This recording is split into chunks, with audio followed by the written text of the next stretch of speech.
अरे ई देखा हो का काजल रानी का बात बा काहे अपने मलिया में अपना हथवा डाले हो। तुमसे बर्दाश्त नहीं होत का केसारी तुमके प्यार नहीं किए हवे का।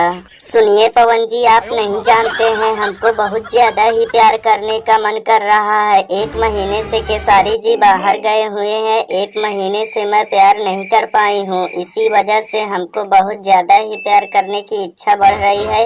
इसी के लिए अपनी हाथ अपने मलिया में डाली हूँ।